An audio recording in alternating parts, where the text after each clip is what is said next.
Yeah. I'll react if I had to. Put some things in the past too, and don't let them distract you, but react if you have to. Yeah. I'll react if I had to. Put some things in the past too, and don't let them distract you, but react if you have to. Yeah.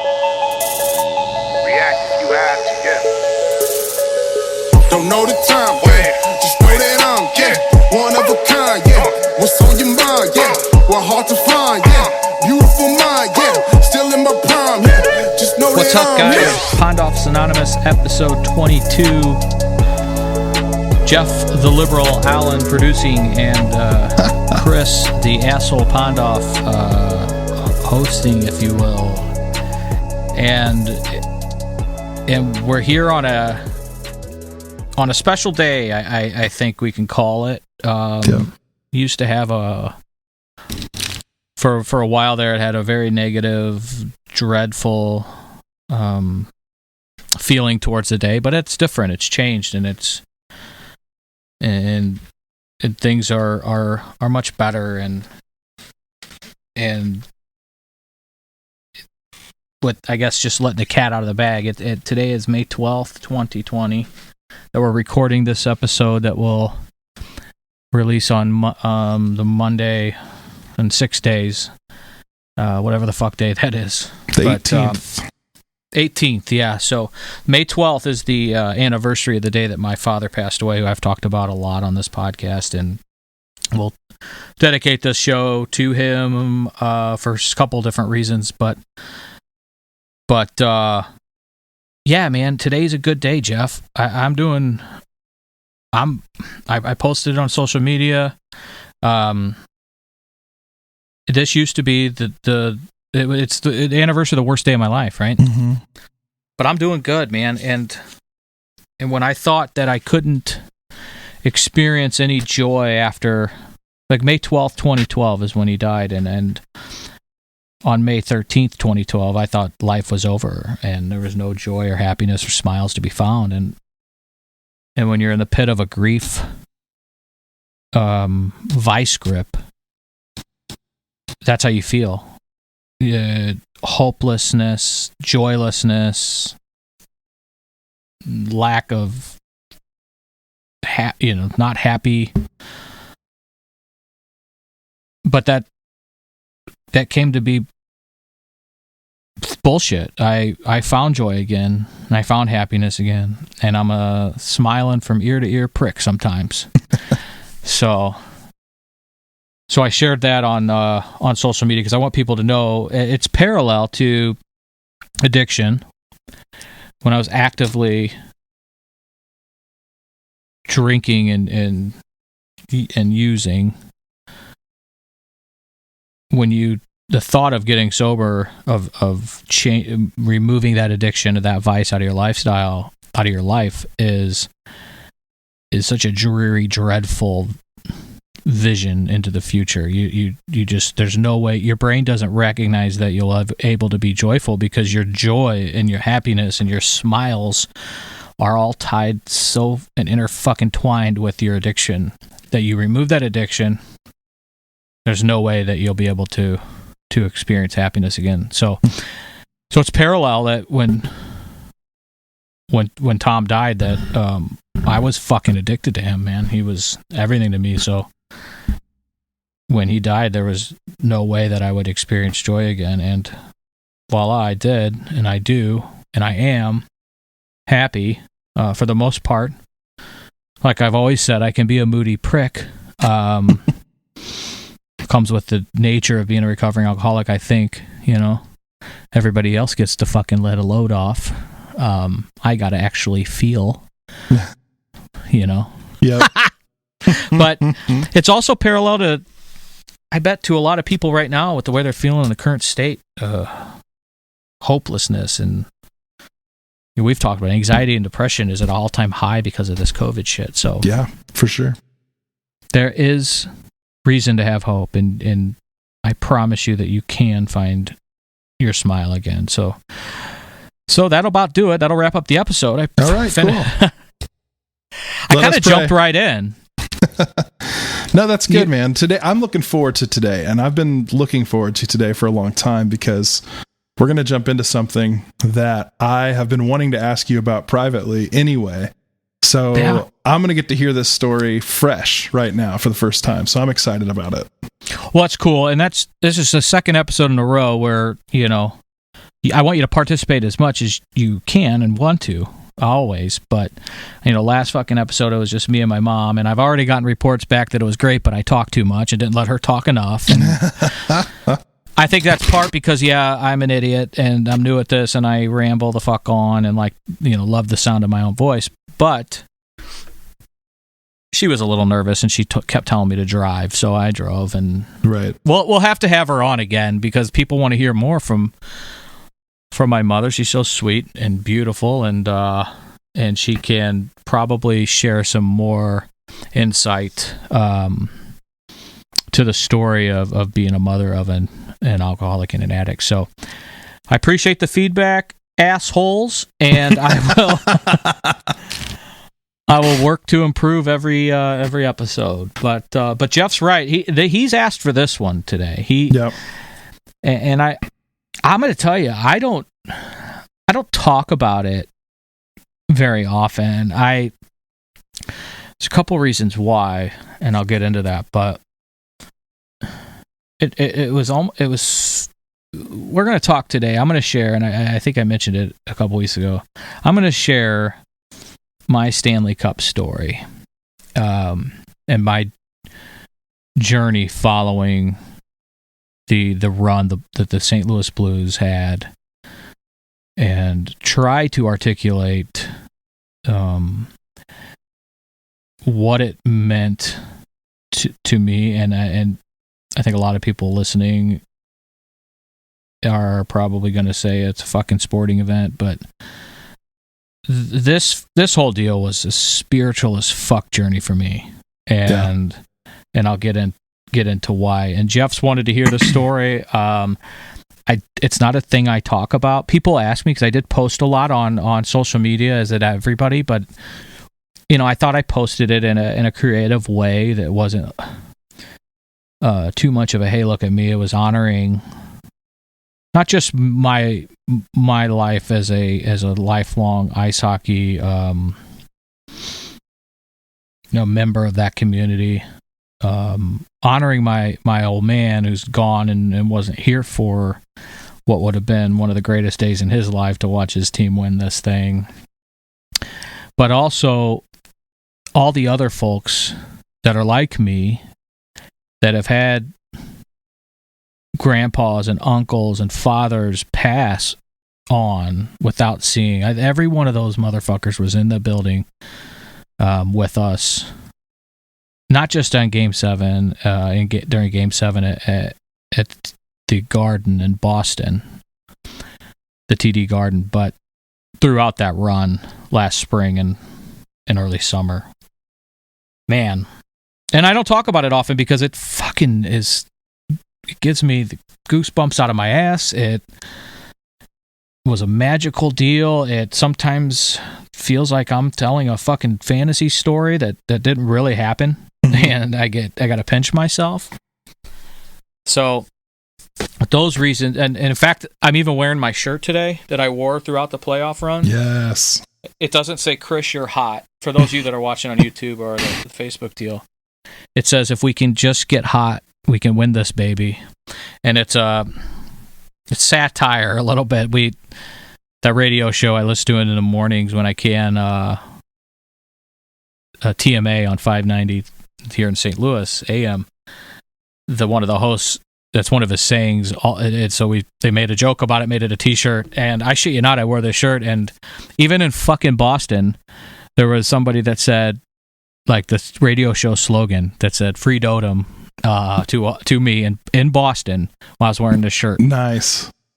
So yeah, so I figured I'd wear the shirt today because I'm poetic as fuck, and here we are.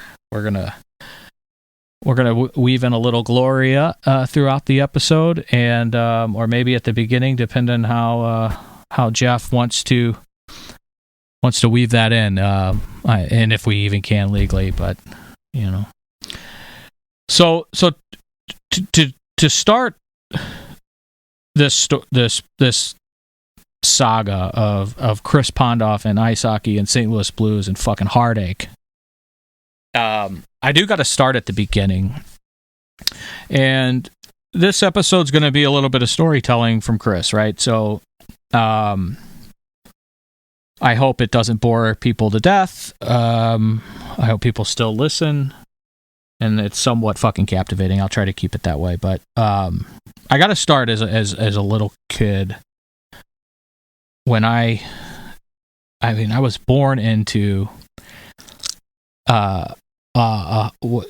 born of a father who played ice hockey his whole life, and ice hockey has it's a especially it was when I was growing up, definitely when my father was growing up, more of a niche sport. Everybody played basketball and baseball and football for that matter, most kids, but finding an ice rink in Southern Illinois and in the middle of the Midwest by St. Louis wasn't the easiest thing to do.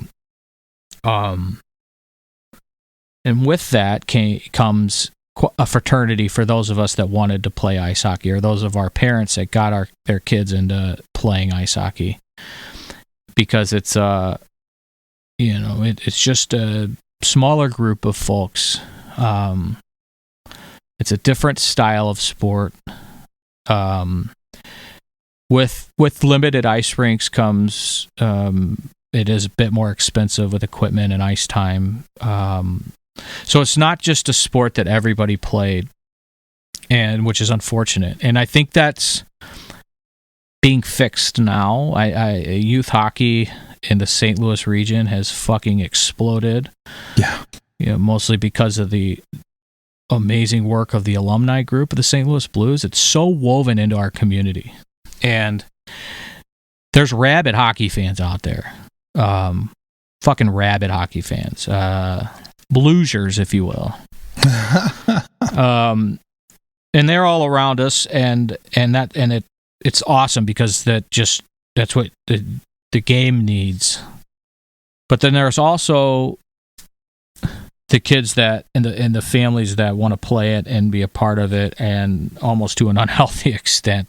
My mom mentioned it last episode how there's a little physicality to the sport, and when I was growing up playing, it was you can express yourself verbally, if you will. I did that quite a bit at a young age. Started using some pretty rough language, believe it or not. And the sport developed a fraternity and a way of life about it. So, growing up through elementary school, I was one of the only kids at the school I went to, probably, if not the only, that played ice hockey. So, there was some uniqueness about it, right? Yeah. And I fucking wore that with a badge of honor, because I literally, my heart was happiest when I was on the ice.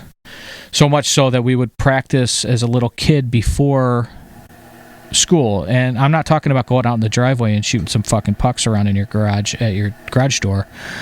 I'm talking going to an ice rink 30 to 40 miles away at 6 a.m., skating for an hour, and then going from there to grade school. It started at 8 a.m. We traveled a lot for tournaments because, there's a ball diamond everywhere. There's not a... That's my TV just popping on. How about that? The real fucking professional. There's not an ice rink around at every corner like there's a ballpark or a basketball hoop or a field that you can throw a football around. And it just becomes ingrained in your DNA. So much so that I would have to be, like all the kids I grew up playing hockey with, we'd have to be called in constantly off the ice. We'd almost have to get ran over by fucking Zambonis to get us off the ice when our ice time was over. When there was a snow day, our parents, we begged and pleaded our parents to take us to, at the time, was where I grew up. My home rink was Cahokia Ice Rink, which is 20 miles away from Belleville, where I grew up, lived. And we'd have our parents drop a group of us off at Cahokia Ice Rink on a snow day from school first thing in the morning, and we'd stay there all day at Stick and Puck is what it was called, and we were not happier. The only thing that rivaled love, like from I would say as long as I can remember, I started ice skating. There's pictures of me with pushing a steel chair around the ice when I was a toddler almost. So the only thing that rivaled my love for hockey was when it didn't happen until I fucking hit puberty. And then it was hockey and girls, with hockey being top of the list, and then it just was overtaken by fucking hormones. So, and I mean that, but like, not saying that as a joke. I mean it because that's like in your heart and your soul and how you feel on the inside that you can't help. Like, you can't change. You can't pick and choose. That's how I was about the sport. And alongside, parallel to that, was obviously my love and infatuation with the local professional hockey team, right? Which was a fucking curse for 36 years. 35. A lot of heartbreak. For you, longer for some other people. Absolutely. Yeah. Some until, they watched it from heaven.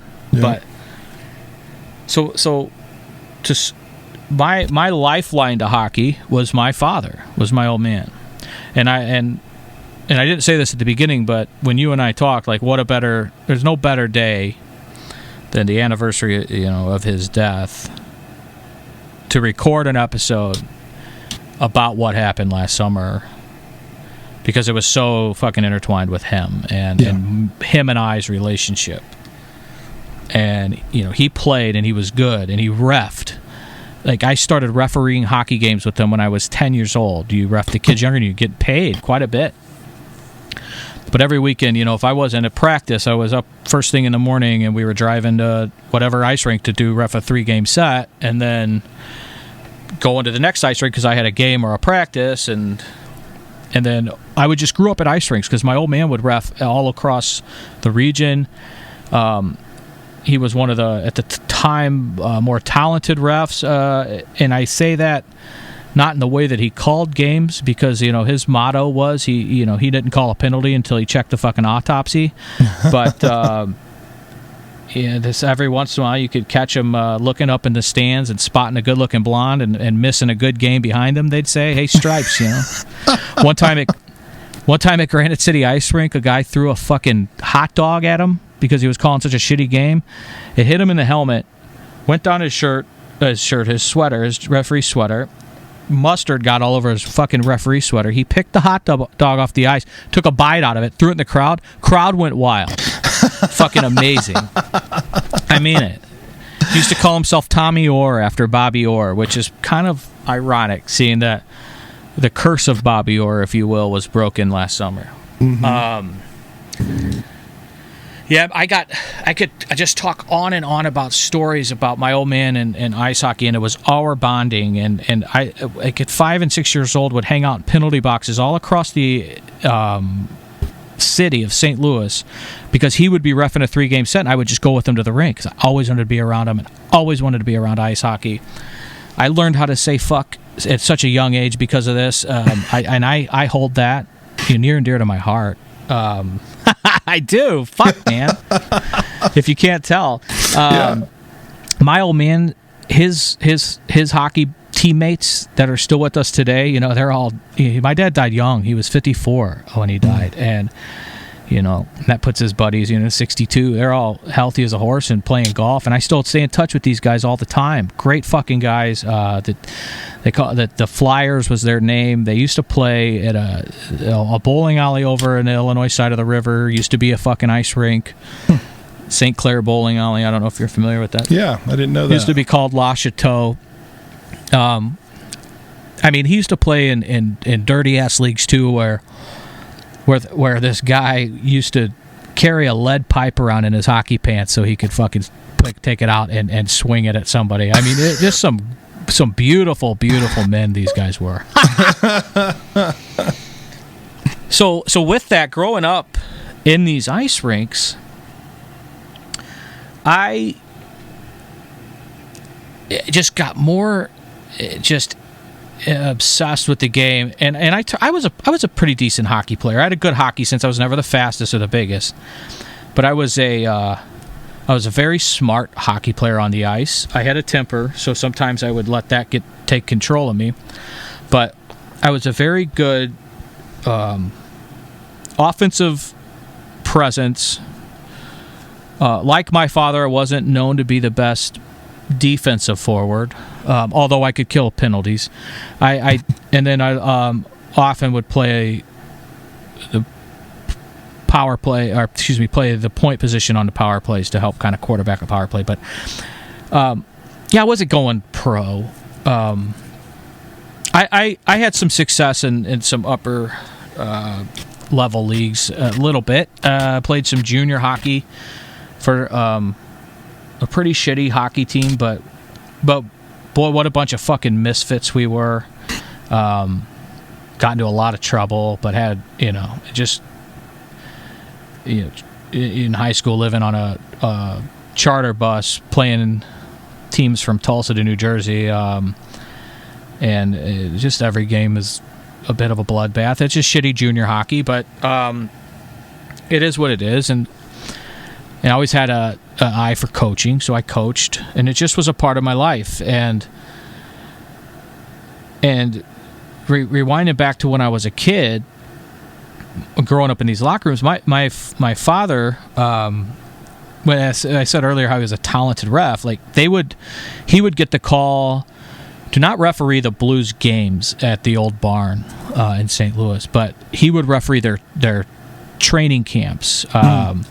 When I was very young, they were at Brentwood, and then at Brentwood Ice Rink in St. Louis, and then they at one point moved to Chesterfield Ice Rink before they built that fucking mall out at the Mills, and they finally have since moved from there. But when I was a kid, I mean, I had to be 5-6 years old, and I would be in the locker room with my father, and meeting all these fucking heroes of mine. Peter Zezel to this day is my favorite hockey player of all time, besides Tom Pondoff. God rest Peter Zezel's soul. He passed away, I think 10 years ago, is maybe a little long, but rare blood disease up in Toronto. But he was my favorite. Great fucking centerman. Could win any face-off when I was a kid. Herbie Ragland was my favorite fighter as a kid. He was a little guy who could just scrap anybody. I mean, he played for the Blues for like 1 or 2 years. Everybody loved twist and chase. Yeah. My old man used to break these guys' fights up. And I was a little fucking kid watching this. This was the coolest thing in the world. One time, fucking Brett Hall hit him in the ass cheek with a slap shot, and my old man walked around and mooned to everybody for 2 weeks to show this bruise off. He showed the principal at my school his ass cheek. You know what I mean? It's how I grew up, and I mean, one of the training camps I think I was a freshman in high school, and we went and we're watching at this point, playing the game. Yeah, you want to see the superstars. But you want to see the young kids up and coming. Barrett Jackman was a rookie that one year, and a lot of talk about him. He ended up winning the Rookie of the Year. But one year, my old man was reffing the Blues training camps, and Al McInnes, fucking Hall of Famer, huge presence in St. Louis ice hockey still, and one of the guys that's pioneered and led a charge on why youth hockey and why St. Louis is turning into a hotbed because of these guys, these alumni association, and I'll tie some other shit in a minute, but he came off the ice fucking madder than a hornet at my old man, because my old man, he, according to Al, missed a fucking offsides. Okay, this is fucking training camp. This guy is one of the highest paid players in the league and one of the best players in the league, Hall of fucking Fame defenseman, screaming at him at training camp in the summer, and my old man looked at him and said, "Hey, Al, baby, you're going to make the fucking team. Settle down." And Joel Quinville was coaching at the time, was fucking so pissed at McInnes for, going nuts. He's like, "Oh, get the fuck in the locker room. It's a fucking offsides in a practice game." and my old man had the whole locker room was laughing their ass off when he said that. So, to see these guys as your heroes as a kid is incredible. Another thing that my old man did was ref the games before the Blues games at the arena, before they moved to the Kiel Center, or now the Enterprise Arena, the same building. But up until '94, they played at the old Checker Dome, the old barn, right there off Highway 40. And there's an Emo's Pizza right there, like Hampton and Oakland, and that Emo's Pizza is a pretty fucking special place to me because I used to go with my old man. He'd pick me up from school right after lunch, and we'd go to the barn. I'd hang out in the locker room. He would get dressed and then referee a practice game. And a lot of times they were we had back then really good men's league teams that played out of Brentwood. These guys were good fucking hockey players, not going pro. They beat the shit out of each other, but they were good hockey players. I am still friends with a couple of the guys that played in this league, a team called themselves Movie Shop. That was their sponsor. But these guys were good fucking hockey players, and Tom would ref their games. And I would just sit in the penalty box with one of the old trainers named Dwayne, and Uncle Tom Calhoun, we call him. He's still the PA guy who's a family friend. And I just get goosebumps going down this memory lane, man. And Tom would ref these games, and as payment for those games, you get him and I. We'd get free tickets to the games, and we'd go to all the Blues games right at the old barn. Well, I believe I was 10, and I had known this, and the reason I'm telling this story is because you're a kid, and Jeff, I don't know the inner workings of the relationship between you and your father, but a lot of people, like when you're a kid, you idolize people, whether they're fucking superheroes or sports figures or whoever. It's different usually for everybody. But the day I realized that the ice hockey players that I loved and wanted to be and played and pretended to be my childhood on the ice were not my idols, that my father was an encounter, an experience I had with the greatest hockey player of all time, Wayne Gretzky. And it was a positive experience. It wasn't like Wayne was an asshole. Yeah. But I was 10, and where the locker room that the referees got dressed at for those pre-games at the old barn were back in the fucking bowels of the arena, but they were right by the visiting team's locker room. And I had gone to 100 of these games over 3 years since I was a kid, as far as I can remember, from 6 to 10. 10 or 11 I was when they tore the building down and went to the Scott Trade or Savas or Kielson or whatever the fuck you want to call it. And it was that system changed. They didn't have the pregame referee games that needed we kid around and chirp my old man and call him a Rennereth. They didn't need those guys. So this experience kind of ended when the old barn ended, but it was one of the last years leading up to the moving into the new building. And I had known that all these guys from visiting teams, the Steve Yzermans of the world, the fucking Jeremy Roenick's, the Gretzky's, obviously, the fucking Mark Messier's, Yari Curry's, Luc Robitaille's, all these fucking guys that I hated because they weren't on the Blues, but everybody wanted to be them and collect their hockey cards, were right next to the locker room that I hung out in because it was my safe place. If I wasn't in the penalty box, I'd hang out in the locker room. Yeah. And no parental supervision. I was roaming this fucking stadium as this aged child, right? Yeah. And I was on my best behavior, and I ended up knowing all the guys that worked at like I said, Dwayne and then Uncle Tom Calhoun. So they kind of kept an eye on me, but we were all good. I was used to growing up in an ice rink while my dad was on the ice, and I had free reign. But he told me, he goes, Chris, this might be the last time that the LA Kings come to town when I am reffing a game before them, and who knows what they're gonna do, if we're gonna even be able to do this when they move to the new stadium. He goes, so what you have to do is get all your Gretzky cards and take them with you, and you have to I never always wanted to watch him ref. I didn't want to leave. I wanted to watch the game. I wanted to watch him ref. Yeah. But he was like, you have to go camp out by their locker room, because right around the second period of the game I'm reffing is when their bus gets here and they all walk right past our locker room, and you're going to get to meet Wayne Gretzky. Terrified, right? I was fucking terrified. Yeah. And I did it. I got my stuff. I went and sat in the penalty box for the first period, and at the second period break, Dwayne and Uncle Tom Calhoun, I call him Uncle Tom, said, all right, you need to go. You need to go do this. So I went and I stood there, and there was one other guy. I don't know who he was, but we were both standing there. And here comes that LA Kings team, who was just recently off a Stanley Cup final with Kelly Rudy as their goalie, at fucking cheapskate artist Marty McSorley. God bless him. He's still alive, I think, but he was fucking dirty. Luke Robitaille, Yari Curry, probably on this team. I mean, a lot of great Kings players, and they just walked past me. I could give a fuck. I was looking for one man, and it was Wayne Gretzky, and he walked up to me, and I was just shaking like a leaf on a tree, brother. And Mr. Gretzky, can you sign it? And he patted me on the head, and he goes to sign my card, and my pen runs out. Fucking pen runs out. Fear not. The guy next to me is like, here, Junior. Here, take this pen.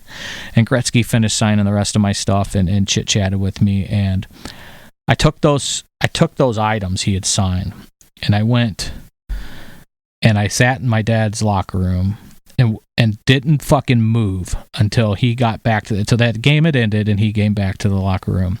And he goes, did you meet him? And I did, but I just ran up and gave him the biggest hug. And it was that moment. And I wrote a college fucking paper about this. I used to get A papers. I was a good writer, but I didn't get A's all the time. I got a fucking A on this paper, and they should have fucking framed it, because I wrote about how that was the moment that I knew who my real life hero was and my idol was. And it was my old man. And it wasn't Wayne Gretzky. Because when that pin ran out, I thought I was done. I was like, he's not going to do anything. And he did. He's a great guy. Yeah. And I've met him a couple times since then. But laying that foundation, man, is and I'm missing so many good fucking hockey stories. I could do a hockey podcast with some of the old boys, and you'd love it. We'd laugh our ass off. We'd tell some old horror stories and horror stories. I'm just kidding. Something about being a hockey player, I don't know. We're very nice guys, but I wouldn't let my younger sister go near. No fucking way. And I had a cousin one time joking around, because our family's Heart Foundation, the Ollie Hinkle Heart Foundation, has a lot of the blues players help participate in it and raise money, and they're awesome guys for it. It's a hockey players are generally, we fucking battled. Those guys that made it to the show have survived a lot of shit, and left homes and lived in billet families in Canada at 15 years old, and they're not the superstars of their high school like other athletes, because it's just you gotta go, and right. You can be fucking traded from city to city and within these leagues. It's crazy. So once you get there, there's a lot of humility, and they big time on giving back. But at one of the events, I think my cousin Jen was trying to hey Brooke, you should go after Robert Bertuzzo, the fucking defenseman for the Blues. I'm like, there's no fucking way that I'll let my little sister go anywhere near one of these fucking assholes. They'll open the door for your mother. They'll help your grandmother with their groceries. They're the nicest guys in the world, but don't let them fucking near your girlfriend, your wife, or your baby sister. Anyway, so now that I've laid all that and given a sense of the importance, and I probably did a piss poor job at it, but I'm doing the best I can with what I got here. And let me know if you guys ever want to have a hockey podcast show or something. We could do it. I mean, what the fuck else we got to do during COVID? We got time, right? So with that, being a Blues fan, year after year, they fucking blow it. They get fucked. I remember in 1996, the Steve Yzerman goal over Casey's shoulder. Every guy I know that's my age, we were in 5th or 6th grade, bawled our fucking eyes out like it was the end of the world when that happened. We had just gotten Wayne Gretzky on our fucking hockey team, Jeff, and I don't know, we wouldn't have probably made it past the next round anyway, but boy, was that I still have a hard time talking about that fucking shot. I think they say Gretzky kind of, he misplayed something in the neutral zone, but Murray Barron was maybe screening Johnny Casey. John Casey stood on his fucking head that series. It was the year Grant Fuhr got hurt. Pronger destroyed Nick Kyprios into Fuhr in the first round and tore Fuhr's leg off. And John Casey came out, played pretty good. The first game against Detroit in that series, he got just shelled. I think we lost like 8-1, and we lost the second game. But then he got his shit together, and we ended up making a series out of it. Lost in 7, but there's just countless heartbreaks. The Blues. The Cubs of fucking hockey, and and as life progressed after going through a lot of tragic shit, really, loss of my old man and what that did, watching Blues games and watching, I hadn't been on the ice since he died. I just couldn't bring myself to lace him up again, whether it was to even go to a fucking public skate. And watching Blues games was always a heavy experience. It was different. I grew up at these rinks. We went to a fuckload of games. My old man did a ton of business, taking customers and shit to Blues games, and it was my way of life. And then when he died, all those lights went out, and I couldn't. I got back up and went to games and watched games on TV, but nothing was ever the same. It was heavy. I just missed the fuck out of him, man, and as some of my friends will attest to, I get pretty fucking intense watching Blues hockey games. Not like the psycho fan that dumb fuck that always yells "shoot" from the rafters. I can watch the game pretty intensely. I don't get overly emotional, but a lot of some people we'll go to the game with Pondoff, or we don't. I don't want to sit and watch a game with Pondoff because he's fucking. I get pretty into it, and I start kind of I coach, so you start you just know the game, and that's what it turned into. And then playoff hockey, when the Blues made the playoffs, growing up, it was an every year thing. They were on a fucking 20+ year streak of making the playoffs. They went through some rough middle 2000s, I should say. And then they started getting their shit back together after Tom died, and then with some ownership changes and front office leadership. But when this last year's run had started, it's playoff hockey. It's appointment television. If I'm not going into the rink, I'm sitting in my chair, and not a whole lot of fun to be around, to be honest. And you can ask Ashley that. It's her. This year was quite an experience for her. But something happened after the Winnipeg start in the first round. We stole the first 2 in Winnipeg. We went. I remember going down to Tunica right before game 2 for a buddy's bachelor party. And we stopped. The place was called the Pink Pussy or the Pink Pony or something, a little titty joint. And I don't know if Ashley knows that, but yeah, we did. They stopped there. I sat in the car because it's against my morals. Yes. But we're watching playoff hockey there, and leading up to the start of the playoffs, this kid decided to take over our fucking net, and that's really been what we've been missing, was when we had the team, a clutch goaltender, or when there was years that we didn't have the team but had a great goaltender, and that only gets you so far. But something about what this kid Jordan Binnington started doing, man, I was like, I had this fucking feeling that this might be the kid that catches this lightning in the bottle. And something about him, he screams fucking sociopath. Like, this kid has to have a trail of fucking bodies buried in Canada because he's got to be a fucking serial killer. Nothing phases this cocksucker. I love him to death. I mean, this kid is a fucking ice cold, man. And the scary thing is Brooke's now in love with him, but no. yeah. So, but I've met him outside of this, of him playing hockey. He's a great guy, like they all are. But he, I just fucking sensed something, man. And I wasn't the only one. And night after night, he would make the saves that needed to be made, the saves that we've seen not be made for years. That would be a fucking death blow to this hockey team and their playoff chances. We're used to it. We've seen that movie. So we beat Winnipeg. All right. And now here comes Dallas. We're in the second round. The Blues are notorious for making it to the second round. First round, second round exit every summer.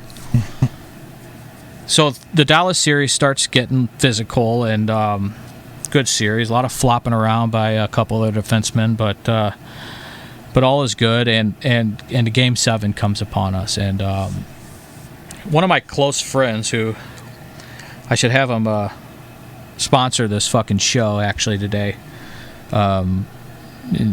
His name's Matt Offenberg, and he is like a little brother. I love him. He is in the car business and has a dealerships over in Illinois. That's where I bought my car.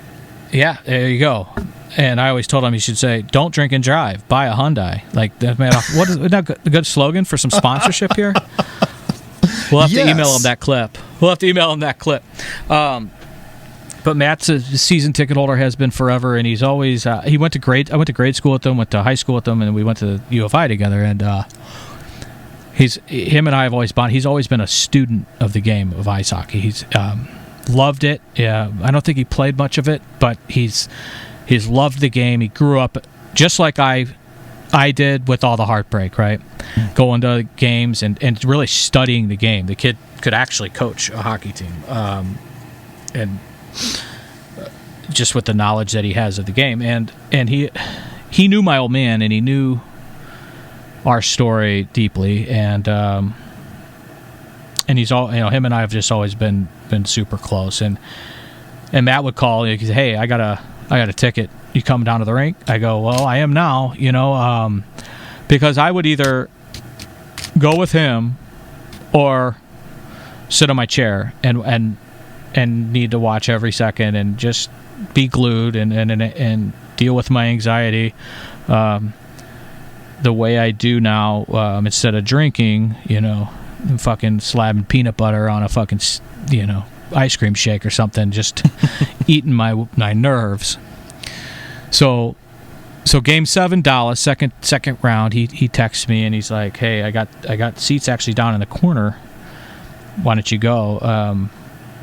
And it's either you go to the rink or you watch it in my chair." So I went to the rink that night, and we just dominated the hockey game.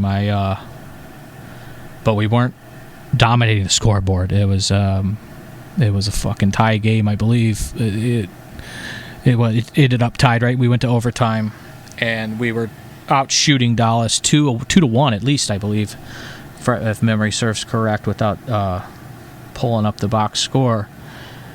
And we had all the opportunities in the world, and the other goaltender, a St. Louis kid, fucking stood on his head. And I looked at my buddy that went to the game with me that night, and I was like, "This is it. This is what happens. We all knew it. Everybody in that fucking stadium was waiting for that shoe to drop. To dominate the game, we get a bad bounce, Blues are done. Game over. Season over. Nice try again. Bye-bye." And sure as shit, it happens. They fucking wrap around. Their captain, I believe, Jamie Benn, for the Stars. I fucking swore. I mean, it was in. If you look at the highlight, it doesn't get any closer. And I thought that was it. Back's broken. We're going home crying. I swear that my old man wasn't known to play any fucking defense, but I'm telling you, he had a hand in that puck, not crossing that goal line. And sure as shit, a couple minutes later, fucking another local kid, Pat Maroon, everybody knows the story, wins the motherfucker in overtime, and we go fucking ape shit. And I was a kid again, man. I was a fucking kid again, jumping up and down, hugging fucking strangers, hugging fucking hookers with lopsided titties. I was just doing, we screaming, we did it, because that was the hump we needed to get over. Not just getting to the third round. We needed to survive a fucking a game that we were dominating, but a bad bounce was going to kill us. We needed to get that off our fucking backs, and that happened. And here comes the third round, the San Jose Sharks, and I didn't doubt for a fucking second we were going to beat those bitches, and boy, did they turn into bitches with the hand pass shit. Pete DeBoer, their coach, cried about it after the game. Their superstar defenseman is a dirtbag. Joe Thornton's a dirtbag. God bless these guys, are hockey players, but we after that hand pass game, the fucking Blues were done with those bitches, and it was happening. We were going to go to the Stanley Cup Finals. Well, Game 6, Matt calls it. You're coming to the rink, and Matt has told me over the years, he's like, Chris, I spend this fucking money on these tickets, and I'm a glutton for punishment. If we get to the all important holy grail of this shit, you're fucking coming. You're bringing Tommy P with you. We need all the help we can get. So Game 6 against the Sharks, he calls, and I took Ashley downtown because it was a huge party, and the city was just captivated. A St. Louis Cardinals city was captivated, and with St. Louis Blues fans, and all in the one, all the same people, and it was just fucking magical. We dominate Game 6, and we win the Clarence Campbell Trophy, and we win the Western Conference, and we're going to the Stanley Cup. Had happened since before I was born in the late 60s, right? Mm-hmm. And we sat in that fucking box that Matt has and just soaked it in, man. And I would go to these playoff games almost wearing the same outfit that I had. This fucking shirt. I would wear my nice sport coat. We were in a suite, to class it up a little bit, and I would take pictures of my old man, and I would just hold him up. I would look at him. I would just remember where it all started, and where it all was. What? I mean, it's literally like a movie, and they threw the flashback scene in the movie where you just think your whole life, and it fucking, man, it's just, and that's what I mean when I say it was spiritual as fuck. Yeah. And people would I would run into people that I grew up playing hockey with, and we would just connect and fucking hug each other, and it's like we didn't miss a day. There's something about the kids you grew up playing ice hockey with. It's like you guys are bonded forever. Like, I love these motherfuckers forever, and would do anything for them besides let them near my sister, like I said. But once we won that Sharks series, now it's Stanley Cup time, and here come the fucking Boston Bruins. And it's not just that it's Boston, but being Boston was a big deal because my old man's favorite hockey player growing up was Bobby Orr, the legendary defenseman for Boston, who the top 5 greatest hockey players of all time easily. Bad knees. Without the bad knees, he could have rivaled the top 2 probably, or the top 3. But and everybody knows about the picture of Noel Picard tripping Bobby Orr. Bobby Orr winning the game winner, and I think Game 4 of a Stanley Cup final against the Blues, and I believe it was in St. Louis. I got the picture framed. I got it for my father for a Father's Day when I was a kid, and framed. I still have it. It's in my office, actually. My old man, as a child, had a poster of Bobby Orr in his bedroom as a child, and somehow my mom got her hands on it after he passed away, and she framed it for me, so it's in my work office. Oh, that's and awesome. This fucking thing, Jeff, has like you could see that he would just taped it on his wall. There's still like it's like yellow faded pieces of Scotch tape hanging on it, and she got it all framed nice. But that just adds character to it. Yeah, for sure. So for it being Boston, man, it's all adds to the fucking goosebumps of this shit. And in game 1 we lose, but it was we could have won that motherfucker, and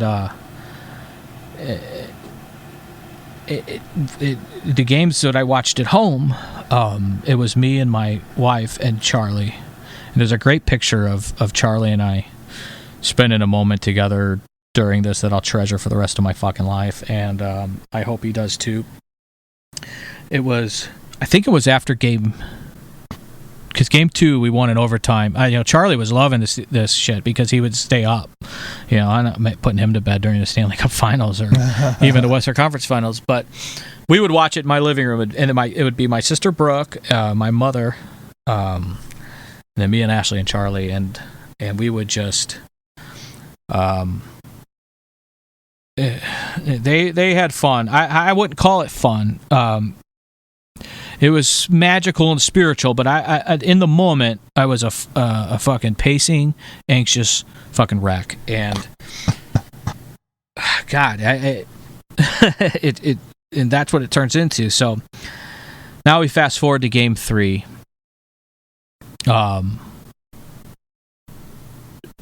That's at home. First Stanley Cup game in St. Louis, and shit. Yeah, so game 3 we lose. And then we go to game 4. We win game 4. First win. That's a picture I got of Charlie holding Charlie up. It's first we win the Stanley Cup final game at home ice. I got Charlie, Brooke had taken a picture. I watched it from home, holding them up as they were, the buzzer was going off, and it's a great fucking picture. I'll share it with the episode. Yeah. We actually go to Boston in game 5 and win that motherfucker. And that's the game where Noel Chari from Boston pretends he's playing fucking midfield for the Tottenham Hotspur and does a bicycle kick acting like he got tripped. Over embellished, which is why he didn't get the call, and I think Perron scores, and it was crazy. So now we're coming back home for game 6. We're up 3-2 and going to win the Stanley Cup, right? Yep. Matt calls, come down to the rink. So we go down to the rink and get there early, and it's going to happen, and you're just feeling it. You're at the parties and shit outside are I don't even notice them almost because I'm so. I want to go into this rink. I want to get the boys to get the business done on the ice and take this city and blow this fucking place up, right? In a good way. And sure as shit, we sit down and it didn't take very long, but Boston comes out of the gate firing and they fucking kick our ass in game 6. Game's over. We're sitting at the bar in this club, and everybody's literally like they just got done burying their dog or leaving a funeral home. And Matt, my buddy, does a shot of Fireball. That's all the rave now. And he looks at me and he's fucking around on his phone. I go, "What are you doing?" Because we were letting the traffic die down. We just, could be the last time we see the ice this season. We're going to Game 7 in Boston, like the Blues are. And Matt's on his phone and he goes, "I just put a flyer out. If we get tickets, if we can get tickets and to Game 7 in Boston, you're fucking coming with me." And I'm like, "Okay, Matt, you just did a shot of Fireball. Like, yeah, how are you gonna get tickets to that game? Whatever." So I finally get home that night and I wake Ashley up and I go, kidding around with her. She's half asleep. I go, "There's a small chance that I'm going to Boston on Wednesday." And she goes, okay, and goes to bed. Well, fast forward the next day, Monday night, after work, we're sitting in our living room, and later that night, I get a text from Matt saying, "What's your date of birth?" I'm like, wait a second. I look at Ashley and I go, are you fucking kidding me? And she goes, what? I go, nothing. I replied, and he goes, okay, I'm 95% sure we're in. I'll let you know by tomorrow morning, and I think we're in. And that's what his text said. And I'm like, oh fuck, there's no way I'm going to sleep now. Like, Yeah. holy shit, what are you talking about? And I still can't fathom it, because this stuff doesn't happen to me. I don't know what's going on, right? I'm like, fine. I go, yeah, if just to get a ticket and fly to Boston and go to this game, I'd clean out my bank account and do it. I just, it's not like everybody can do that. It's sold the fuck out, and you're not going to Boston for Game 7. Just, that's not what, people like me don't do that.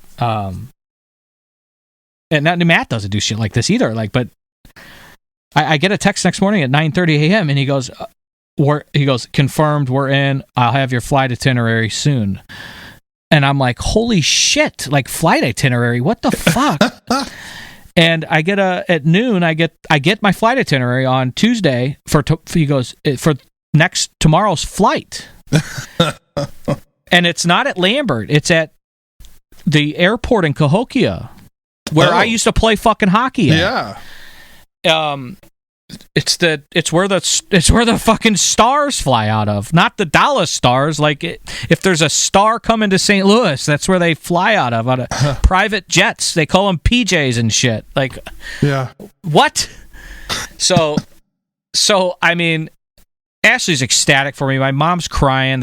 She's like, we're never buying a car from anywhere else besides Matt Offenberg. They just loving him. We got a statue built of him. I think I promised a night with Ashley to Matt for this, and naming rights to my my firstborn, shit like that. So whatever he wants, you can have it, Matt, if you're listening. And you're the unofficial sponsor of Pondoff's Anonymous episode 22 and possibly beyond. But I get this itinerary, and sure as shit, it says to arrive at this airport terminal at 10:30 and the next morning. So Wednesday morning, so now I don't sleep.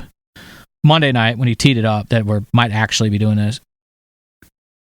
Tuesday night, because now I'm going to fucking Boston for Game fucking 7 of the Stanley Cup final that the St. Louis Blues are in on Wednesday. So I get to the airport on Wednesday, and I walk up to this airport, and they got Blues flags hanging up, and they're playing fucking Gloria, and I walk in, and I don't know, I still don't know what to expect, Jeff, and I walk into this little terminal, and it's not like fucking Terminal 2, East Terminal, Southwest shit at Lambert.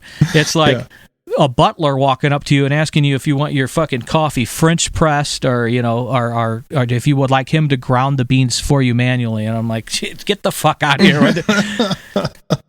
So there's these two tables right in the middle of like just this foyer, and there was a flight roster. I didn't realize what it was, but there was two pieces of paper, and it was this flight roster, and it had everybody's names on it in alphabetical order. And I was like, okay, well, I saw somebody looking at it. I'll look at it, make sure Pondoff's on there, because I'm sure it's not. I'm not supposed to be here right now. Right. Well, as I'm looking down the line to the P's, I get to Pondoff, and it's there, and then right underneath it's Pronger, like Chris Pronger. Another fucking Hall of Fame defenseman, Blues alumni, and he's on this flight, and he's fucking working for a different hockey team, professional hockey team. And I'm like, oh shit. So I go back to the A's, and I start seeing all the players' last names, and I wasn't supposed to be looking at this. I didn't know, but somebody finally came up and said, oh, I need those, and then took them. But there was like 3 Tarasenkos. It was his wife and kids, and a couple O'Reillys and Bowmeisters. I mean, all this. I'm like, holy fuck! Wow, this can't be the same plane, right? So I finally get done with that and pick my jaw up, and I'm kind of like, what is going on here? And in walks fucking Brett Hall. Yes, he was as drunk as he looked on TV. He's got a rocks glass full of brown bourbon, whatever the fuck, at 10:30 in the morning. Okay. Oh my.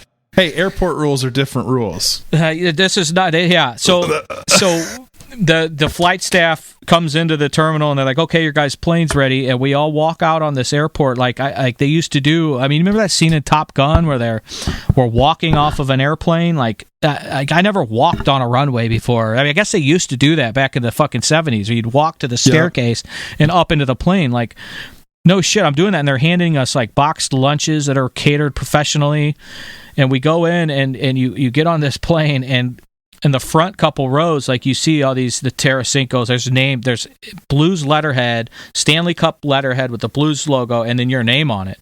And I was just, I'm like, okay, they got to have me down in stowaway or something. I'm down by by the fucking, or in the shitter. There's no way. Right. Well, sure as shit, my seat comes up, and it's right fucking by Keith Kachuk's and Hully's and Prongers.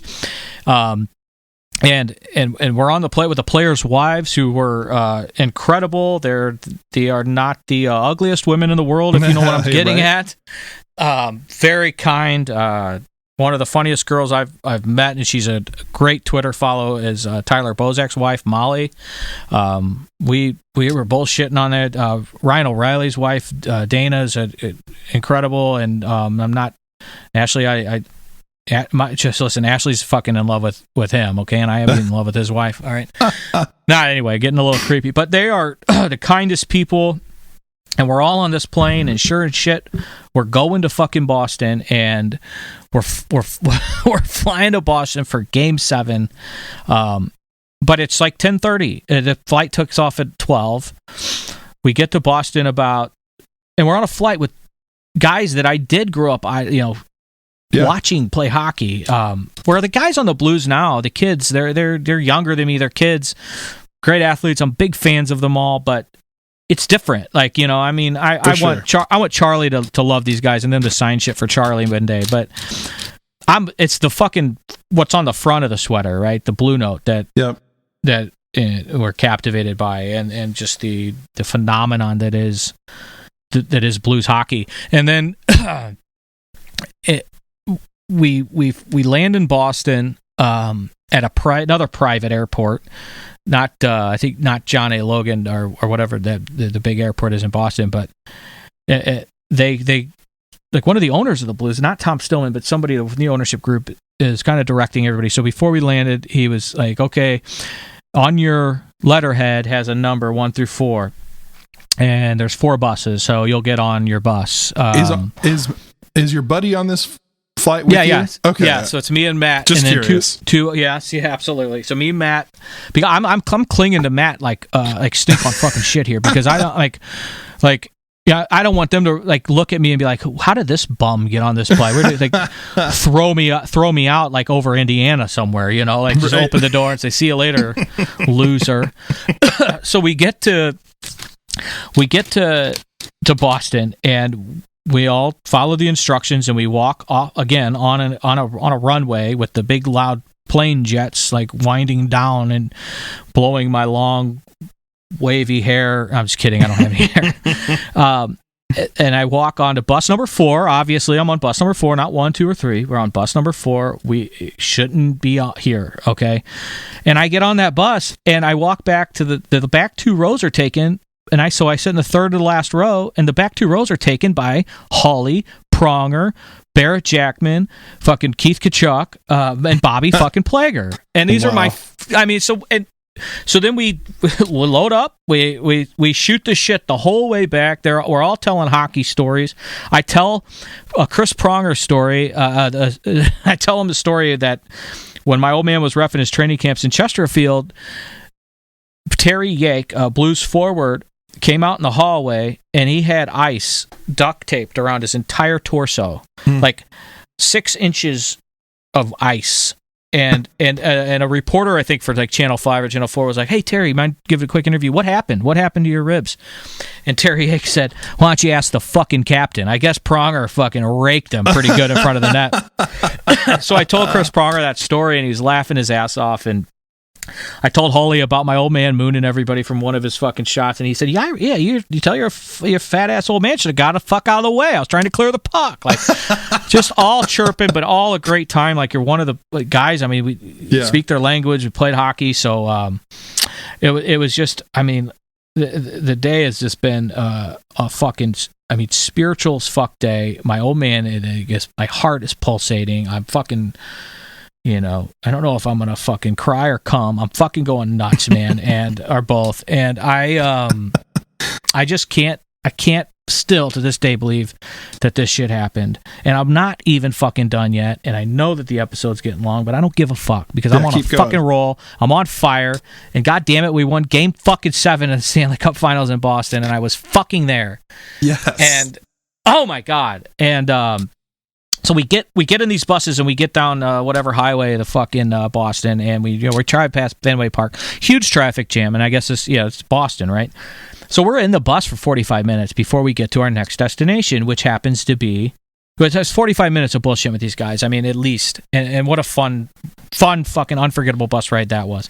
Yeah. So we get to the Marriott, downtown Boston, right across the street from the TD Garden, where the Bruins home rink. And there's on the first, you walk in the Marriott, the first floor, like the lobby is roped off for a private blues party. So, which is how it started. And I'm like, okay, they're not going to let it. Well, yeah, sure as shit. I was in it. Here I am. So hanging out with, so we all park. There's food. We're eating. This is about 4:00 in the afternoon. Puck doesn't drop till like 7:30 Boston time. Probably like 8. I just fucking don't even know what time any of this shit is actually. Yeah. So I get to, we're all bullshitting and just having like, I can't believe we're here. I'm in Boston. I have never been to Boston as a cognizant human. I think I was in Boston as a baby, but I was never in Boston, and I didn't give a fuck about Paul Revere or any of those assholes. Right. All I cared about was getting to that fucking ice rink, sitting in my seat, watching the boys do what the fuck they had to do to win this fucking hardware and get out of there. Even with all this going on. But I start seeing on social media 2 of my fucking longtime teammates from Cahokia Ice Rink. One of them lives in fucking Toronto. The other one lives in like fucking Boca Raton, Florida. Are at a bar outside the TD fucking Garden going to Game 7. So sure as shit, I meet up with Chris and fucking Charlie, and we are having the reunion of a lifetime. Chris was one of the best defensemen I ever played hockey with. He, I think he almost killed a guy in juniors up in Quebec and punched out his coach or something. But great guy. It was so great connecting with him, and we had the fucking time of our life before the game, just calming our nerves. These guys are getting hammered.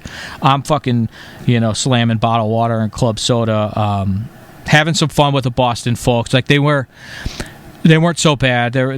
There was one guy in particular that we ran into that was he has to be in prison right now. There's no way. I don't think I think he had an ankle bracelet on. He was wearing a Celtics jersey. He was like, kept saying that he was related to John Gotti or something. He was a real psycho, and but it was entertaining to say the least. But Boston fans in general were pretty cool. So we're hanging out at this right outside, and it's a huge Stanley Cup party, and we're definitely on enemy territory. And to go into the Garden, it's not like you walk off a sidewalk into the front door. You go up this huge staircase. It almost starts on the second floor, the second story. So as you're going up, I got a video of it. We're rising this escalator into the Garden to get through security. And they're playing this pump up fucking music for the Bruins, right? Well, They're pumping me the fuck up too. I'm ready to go. Good. And I'll wrap it the whole shit up with why I'm so fucking glad I was sober during all of this. Mm-hmm. But I'll wrap the show up talking about that. But I am just covered in goosebumps. The hair I don't even have is standing up on my fucking head, and we're making our ascend into the Garden for Game 7 of the Stanley Cup Final. And we get through the security. Me beeline it to my seat. Don't even look for... I'm not hungry, nothing. I don't even give a fuck. I just want to go sit. So we get our tickets, and we get up to our seat, and I guess what happened was the Bruins ownership group gave the Blues ownership group X amount of tickets, and they offered them to their biggest season ticket holders with, God knows the cost, and included airfare and all this shit. So So basically, they were not all together, and there were just clusters of tickets. Like some of like Tom Stillman and I think Hawley's and the Prongers were in a suite. I guess they had one suite for some people like that. But I was sitting in a row in the fucking 300 level, and let me tell you something, Jeff. Me and you are bigger guys. They're the smallest fucking seats I've ever sat in, and you were literally on top of people. At this place, it was nuts how they pack them in at the Garden. But in my row was us four, so me and Matt and two other buddies, fucking Maggio, and sitting in the row with us was. And I always said that the Boston fans, because people ask, were they complete assholes? And no, they were actually pretty respectful. Now, I realized after the fact, or during, I was sitting in the same row as fucking Coach Berube wife, Chief's wife, our girlfriend. And boy, from what I hear, she don't play. So, like, nobody's going to fuck with... Well, Craig Berube is a fucking... bad motherfucker. Yeah. Nobody's gonna mess with his old lady, and I bet she could take care of herself. Like, and all the Blues coaching staff's wives wore blue coats with their names on the back of them, and all the players' wives wore denim coats with their husband's name on the back of them, or whoever. So we get seated, and we're in a row with the defensive coach Mike Van Ryn and Berube's wife, and all is good, and we score that first goal, and the place goes quiet, and then Petro at the end of the first scores that second goal, and that's when I knew it. That's when I was like, this fucking shit's gonna happen. Yeah, this is going to fucking happen. We're gonna do this, and I did not leave my seat. I think during that first intermission, I went out because I was pacing. And I was talking with Matt, and then we ran into a sportscaster for Channel 2 locally that was in the Garden, and we bullshit for about 5 minutes, and then I went back to my seat, and I didn't fucking move until the end, man. And I had brought a picture of my old man and my favorite Blues sweater as a kid, and I didn't wear it. I just carried it around and was fucking going crazy. Yeah, And I hope I'm not putting everybody to sleep with this story, but no. The clock, strikes fucking 0:00. The Blues are the Stanley Cup champions, and I am just, like I said, man, overcome with all this fucking emotion, and watching the handshake. I don't know if you're aware of the handshake in a hockey playoff series. These guys, it's a customary deal. It's legendary. They beat the shit out. Every playoff series ends with the team shaking hands at center ice, and it's one of the greatest traditions in all of sports because the kids, the boys, beat the fuck out of each other and try to kill each other for 4, 5, 6, or 7 games. But afterwards, they all shake hands, and they do the handshake, and then it's time to really celebrate and get the Stanley Cup. First, they bring out the Conn Smythe, the Ryan O'Reilly, and the Conn Smythe Trophy goes to the most valuable player of the playoffs. Could have been Bennington. O'Reilly got it. Either one, great. O'Reilly deserved it. He fucking, I think, pointed in like 4 or 5 straight. Tied a record with Gretzky, actually, his point streak, and I'll get to that. So afterwards, just watching this celebration that... no words I say here are going to describe watching the celebration. There's no better trophy in sports. There's no better celebration than watching a guy skate around with the Stanley Cup. I get teary-eyed watching other teams do it, which I've done for 35 years. So to watch these fucking kids do it with a blue note on their fucking sweater, I was all fucking choked up, man. Yeah. And by the time they did this, we were all down, all the Blues fans in the building, and the family and the friends, about 150 of us, and 200 of us maybe, were down surrounding the glass. All the Bruins fans had cleared out. Yeah. And we are just, hugging the fuck out of each other. It's the ultimate joy and happiness feeling. Like, just what a fucking crazy night. And when we finally clear out of the Garden, we're walking back to the Marriott, and you can tell, like, the streets are lined up with like security gates and stuff because they were anticipating a huge party in Boston, right? A big ass fucking, but it was a ghost town. There's this trash everywhere. And somewhere laying on the street sidewalk, there was a 2019 Stanley Cup champion Boston Bruins hat that I guess somebody had printed to sell. Wow. We fucking found it. And my buddy Maggio was carrying it around and showing it off. So we walked back to the Marriott where there was this blues party, the same party that we came from. But now, like, we texted my buddies, like, oh, my kids I saw at the rink that were not really with the flight came to this party, and Holly was there, hammered, taking pictures with everybody. They were playing Gloria. Layla Anderson was there, the little girl that inspired this fucking team so deeply. Like, what an honor it was to meet her and her mother. Bobby Plager, the godfather of hockey in St. Louis, and my old man watched him play. Got to tell some good stories with him that I heard from him when I was a little kid, and and it just is a party till like 1:32 in the morning, and then they say, okay guys, the buses are here, we're going back to the airport.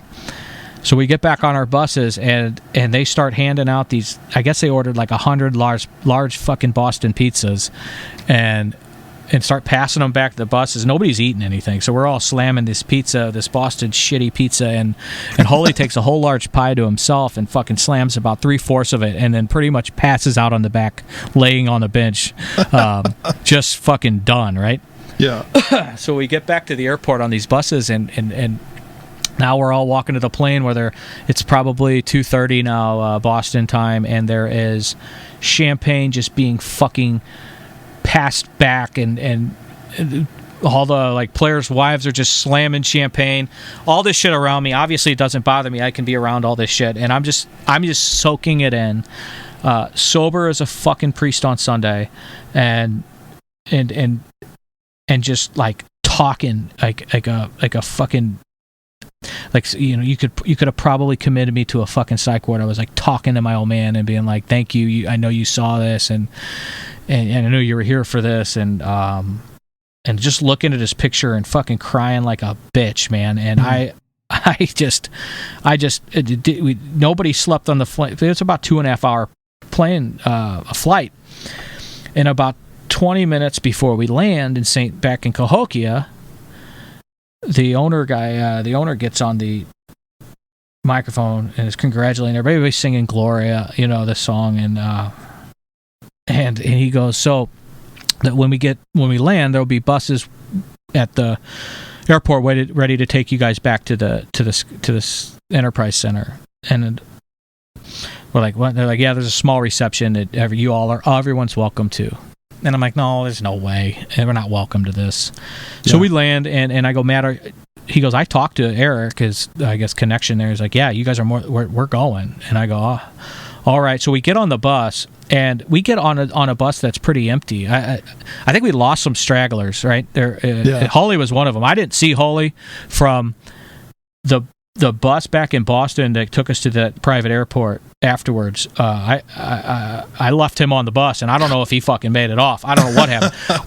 They found him in the parade, right? But I don't know how he got there, because I didn't see him after this. But we get on this bus, and it's scarce, and Matt looks at me and goes, this either is going to be the most epic thing in the world that we're going to, or it's going to be lame as fuck, and we're just going to have coffee and like fucking Danishes, which are like, either way. Sure. So we get back to St. Louis. It's 4:30, and we get on this bus, and they take us across the river to the Enterprise Center. And as the bus is pulling up to the Enterprise Center, they're bringing us down the players' entrance ramp. And there's Alex Pietrangelo in like a red suit carrying the fucking Stanley Cup, and I'm like, holy shit!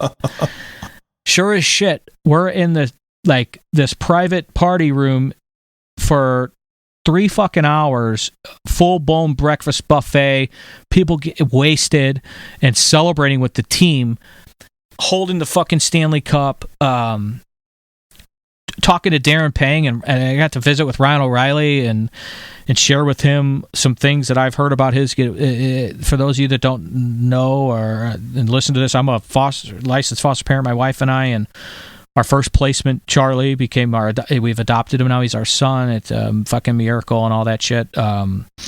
We'd save a podcast episode to get into that. But Ryan O'Reilly came from a from a family that his biological parents fostered over like 50 kids in Ontario is what I've heard. Wow. And he's huge in the like helping kids community. So we were bullshit, man. And he's got his Conn Smythe trophy sitting on the bar. Okay. That's his most valuable player trophy sitting on the bar.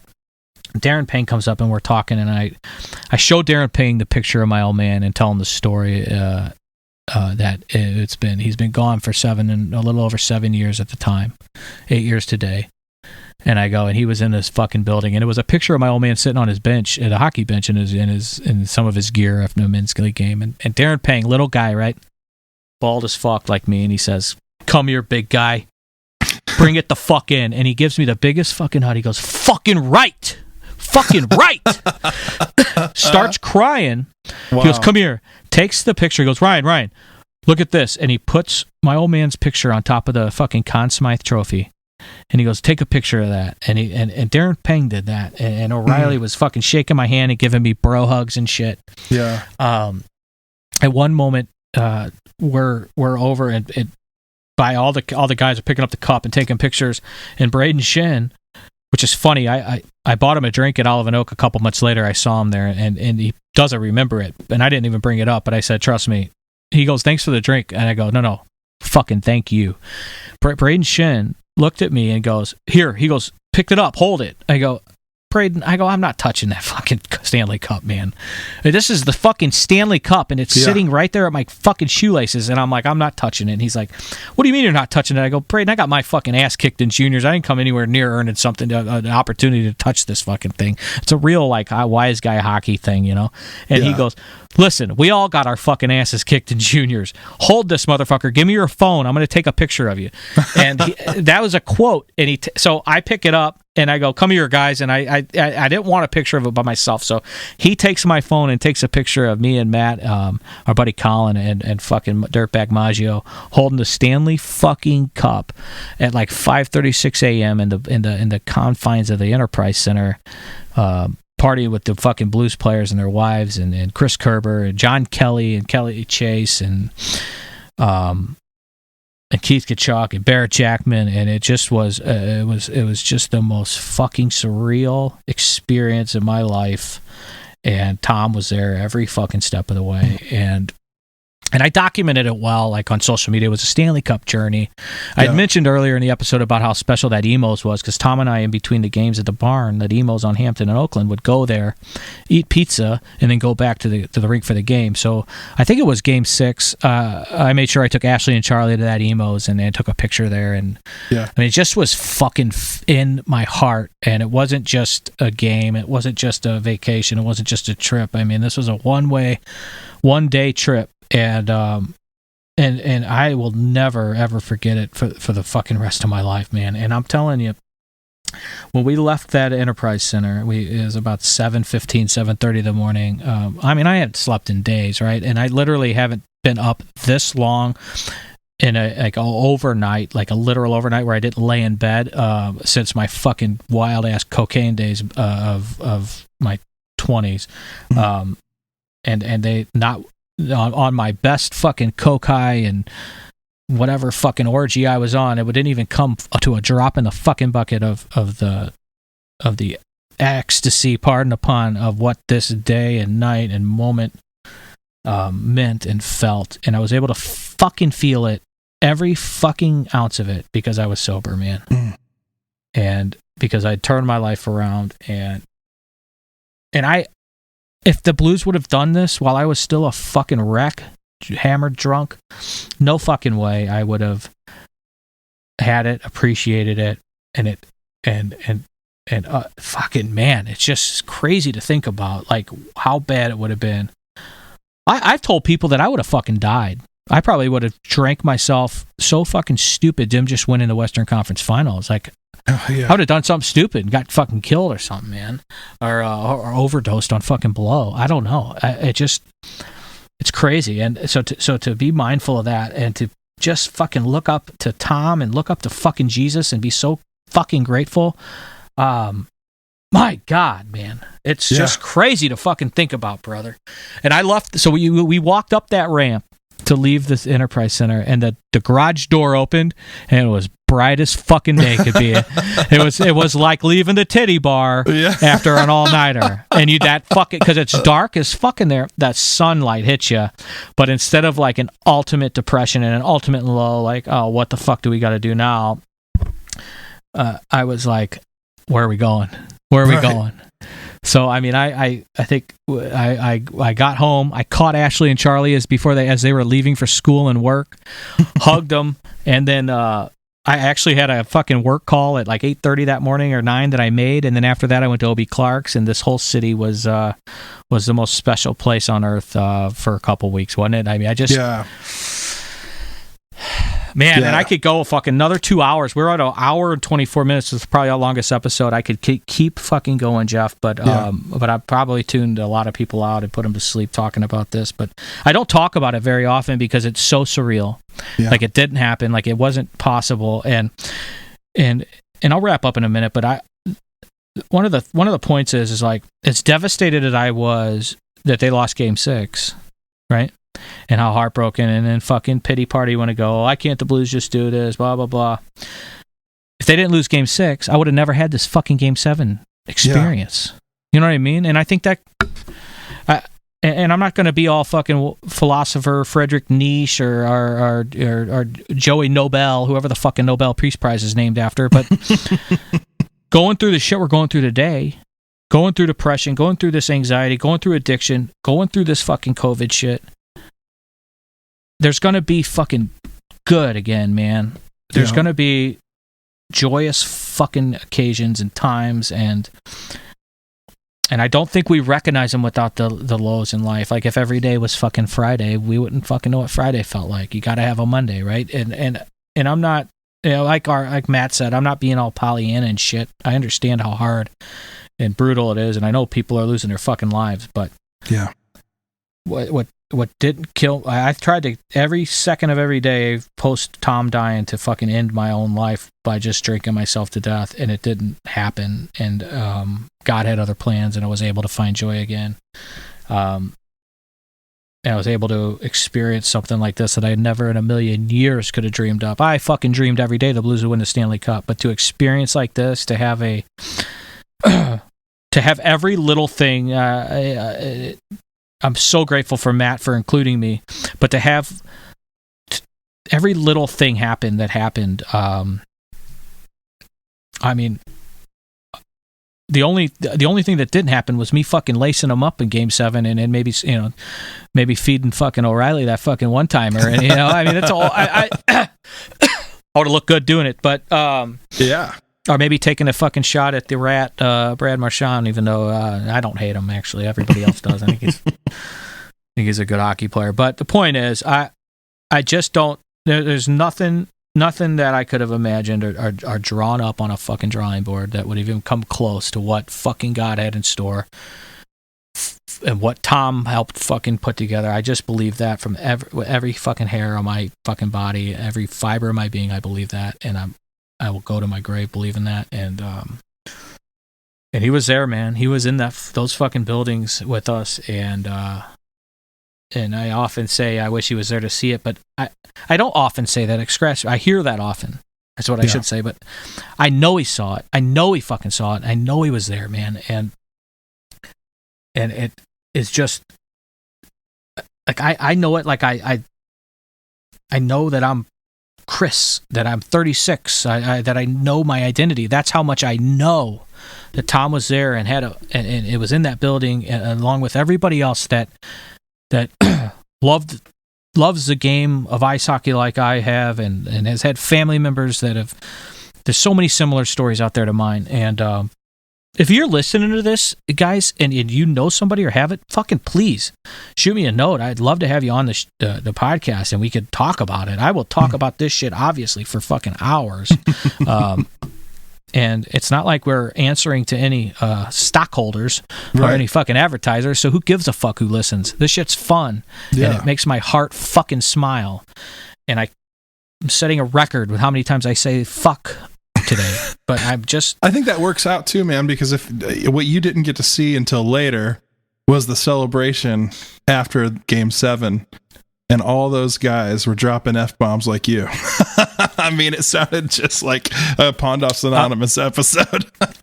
Listen, people think it's like a game for me. It's just how we talk. I don't know what to, you know, I'm sure Charlie's going to probably say a couple bad words in grade school, and he's going to get in trouble for it, and we'll deal with it. But for the Bible belters out there that don't like the big bad F word, kiss my fucking ass. And let us pray, amen. Jeff, that's it. That's this fucking Stanley Cup story, brother. That's awesome. I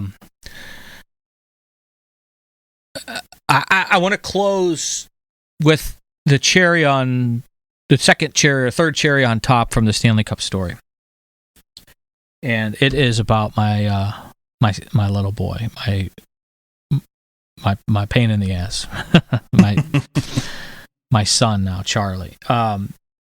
I mentioned what I did about Ryan O'Reilly, and I had shot a note in early January of 2020. So season's underway. We're the defending Stanley Cup champions, motherfuckers. And I shot the Blues a note because Ryan does things for kids, and he's just in the adoption foster. He helps support some circles, and I think my email was like, hey, I'm not looking for tickets, nothing like that. Just during the All-Star break, believe it or not, we're adopting. Our adoption's finally happening, and I shared a little bit of Charlie's backstory with this gal that kind of facilitates this stuff with the Blues. And I said, if Ryan, we're going to do it at our church in Clayton. If Ryan's available, I will make a large donation, whatever I can comfortably make. Not large in his mind, it'd be large to me. But to his charity for the kiddos, if he could pop by, and if he wanted to, if he was in the area for 5 minutes if he's here for the All-Star break and in Clayton, long shot, because probably won't ever happen, but share with him the story too. I know he cares about kids that are getting adopted in the city. I think within about an hour and a half, I got an email back from this gal and said, hey, that week is crazy with the All-Star week and family stuff he's got going on. So he goes, that's going to be hard to do. And I had known that. But Ryan wants to meet Charlie and wants you to come down to the game tomorrow night and meet him after the game. Can you guys come? And I was like, I didn't want tickets. I go to enough Blues games, but for Charlie's sake, yeah, like, we'll be there. Thank you so much. And so we went down the next night to me, Ashley, and Brooke. They gave us 4 seats, and Ryan's, club seats, he has club seats with like waitress services. And so we got seated, and the waitress came and knew who we were already and said hi to Charlie, and he was so fucking excited. He had his Ryan O'Reilly. He's always loved O'Reilly because he hears Ashley talk about him because Ashley thinks he's fucking hot, toothless prick. But that morning, Charlie woke up knowing he's going to go meet Ryan O'Reilly, and he had a loose tooth for a whole fucking week. And he looked at me, he goes, I'm going to pull my tooth out. He wouldn't let me touch it. Touch it. I was begging him, let me pull that out. That morning, he yanks his tooth out so he can look like O'Reilly.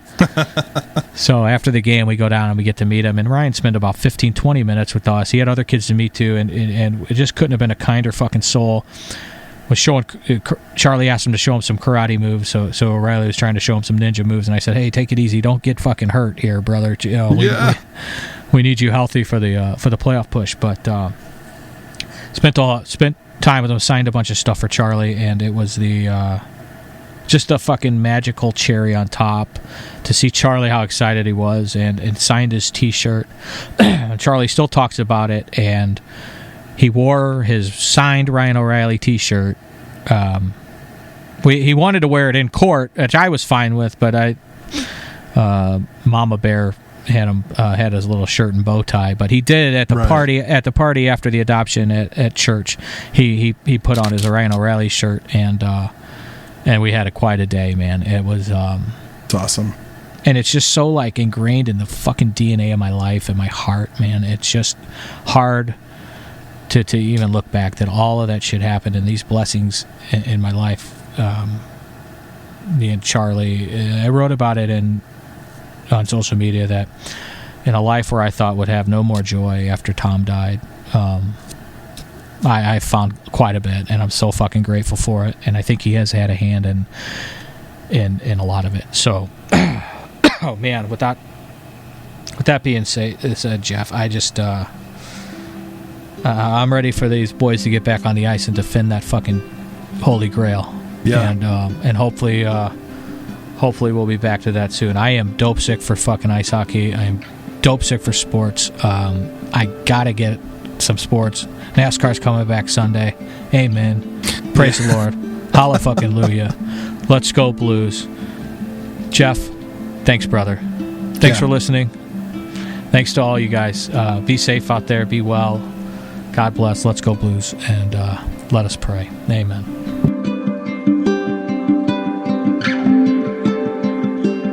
If you're struggling or know someone that is, please have them check out our podcast and reach out to Chris or me.